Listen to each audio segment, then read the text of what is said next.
Hey, this won't be that long of a video. When I see something that really upsets me, I have to share it. And this is a great way of sharing it. And I found about this pastor from Arizona, Steven Anderson, who, while I agree with him, abortion is a sin and a crime, the way he goes about it is just so filled with hatred that just adds to the hatred and does nothing to help the problem. I mean, just listen to him what he says. Like this is just the last paragraph of what he said. Nope. I'm not going to pray for his good. I'm going to pray that he dies and goes to hell. When I go to bed tonight, that's what I'm going to pray. And you say, are you just saying that? No. When I go to bed tonight, Steven L. Anderson is going to pray for Barack Obama to die and go to hell. Now, that's not Christianity. Praying for someone to die and go to hell, is that loving your enemy? No. That's hating your enemy. And when you hate your enemy, the devil wins. And I'm afraid someone is going to listen to this Pharisee and try to take Obama out. Like I said, I am not a fan of his policies on abortion. Just like I wasn't a fan of President Bush's policies on the war and on economic justice. But well, I really shouldn't say that because I was a lapsed Christian and really wasn't following my faith at all during most of Bush's tenure.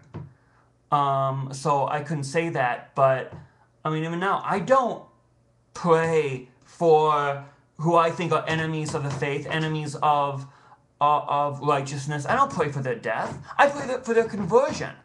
I pray that their hearts will open and they will realize what they are doing wrong.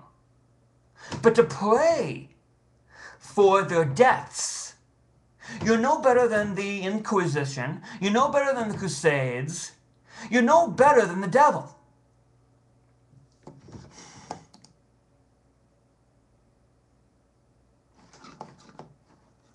And again, this is a pastor that talks about the sins of sexuality, the sins of abortion, but I'm very interested to see if Steven Anderson has any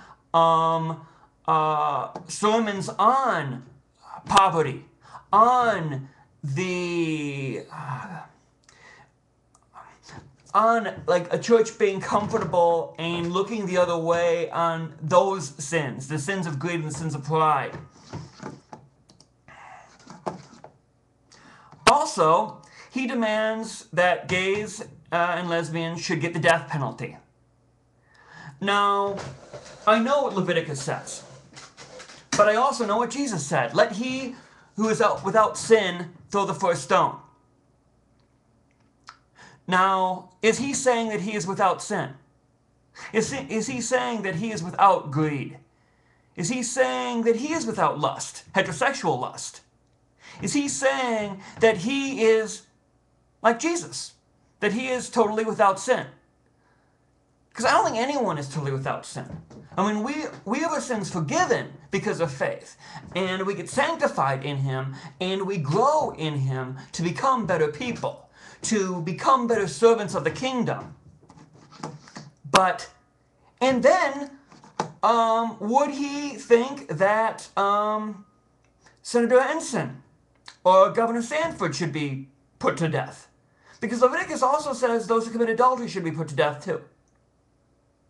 And this is just, I monitor the liberal blogs, the Right-Wing Watch, at the People for American Way, and things like that, because I see what they believe.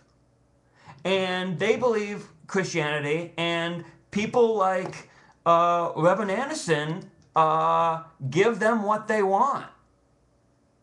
They want to paint Christianity as this hate-filled, self-righteous, hypocritical, judgmental thing.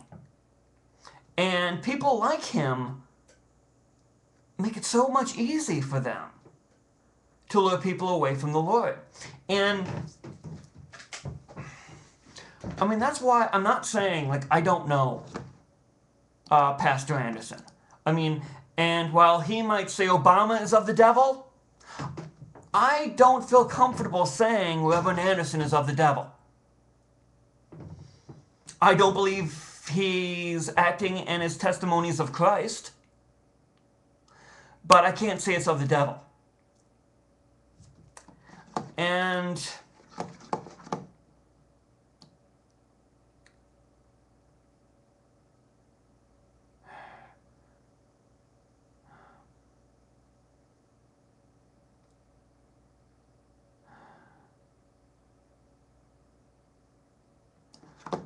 so, and the sad thing is, I mean, those Christians who are for economic justice, but also against abortion, have really no place to go because of this right fear of anything that might even smack of maybe socialism, of government helping the less fortunate, that they have tied into the radical free market conservatives, that we have to support these policies if we want to support limiting abortion. But if you want to support policies that actually help people, actually help the less off, then we have to tacitly give our approval to policies that are pro-abortion. And a lot of people like give Joel Hunter and Joe Wills,